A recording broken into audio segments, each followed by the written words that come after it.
നമസ്കാരം. കേരളത്തിൽ ഭരണം കയ്യിലെത്തിയെന്ന ആവേശത്തിലാണ് UDF.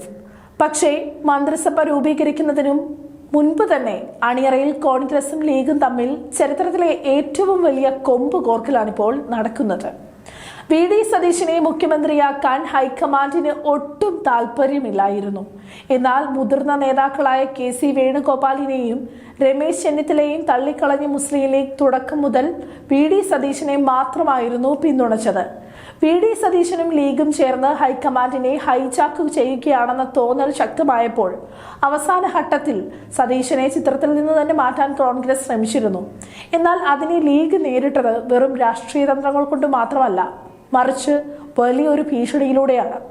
സതീശനെ മാറ്റാൻ ഹൈക്കമാൻഡ് ഒരുങ്ങിയപ്പോഴാണ് സുൽത്താൻ ബത്തേരിയിലും കോഴിക്കോട്ടും വയനാട്ടിലും ഒരു വലിയ പോസ്റ്റർ യുദ്ധം അരങ്ങേറിയത്. വയനാടിനെ ഒരു അമേഠിയാക്കരുത് എന്ന തരത്തിലുള്ള പോസ്റ്ററുകൾ വ്യാപകമായി പ്രത്യക്ഷപ്പെട്ടു. ഇത് വെറുതെ ഒരു പോസ്റ്ററിൽ ഒതുങ്ങിയതല്ല. ഇതിന്റെ ഇംഗ്ലീഷ് പരിഭാഷകൾ തയ്യാറാക്കി ഹൈക്കമാൻഡ് നേതാക്കളുടെ ഫോണുകളിലേക്ക് ലീഗ് കേന്ദ്രങ്ങൾ നേരിട്ട് അയച്ചു കൊടുത്തു എന്നാണ് പുറത്തു വരുന്ന വിവരം. അടുത്ത ലോക്സഭാ തെരഞ്ഞെടുപ്പിൽ വയനാട്ടിൽ സോണിയാഗാന്ധിയോ രാഹുൽ ഗാന്ധിയോ മത്സരിച്ചാൽ ലീഗ് പിന്തുണയ്ക്കില്ലെന്നും വിജയം ഉണ്ടാകില്ലെന്നുമുള്ള പരോക്ഷമായ ഈ ഒരു ഭീഷണിക്ക് മുന്നിൽ ഒടുവിൽ ഹൈക്കമാൻഡ് വഴങ്ങുകയായിരുന്നു. അങ്ങനെയാണ് പ്രതിസന്ധികൾ മറികടന്ന് സതീശനിലേക്ക് മുഖ്യമന്ത്രി പദം എത്തിയത്.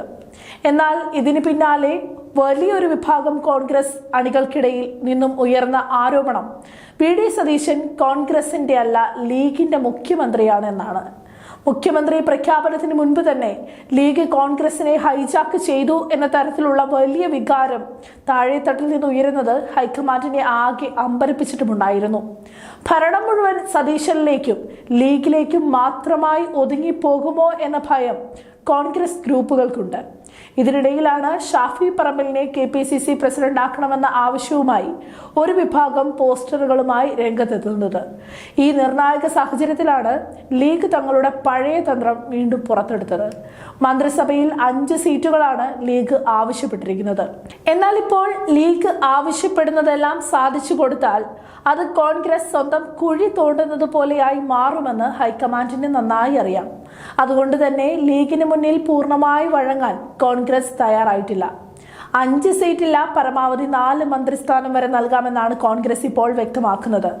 ചുരുക്കി പറഞ്ഞാൽ പഴയ ഉമ്മൻചാണ്ടി സർക്കാരിന്റെ കാലത്തുണ്ടായ ലീഗിന്റെ അപ്രമാദിത്വവും അതുകൊണ്ടുണ്ടായ ഭരണനഷ്ടവും കോൺഗ്രസിന് മുന്നിൽ വലിയൊരു പാഠം തന്നെയാണ്.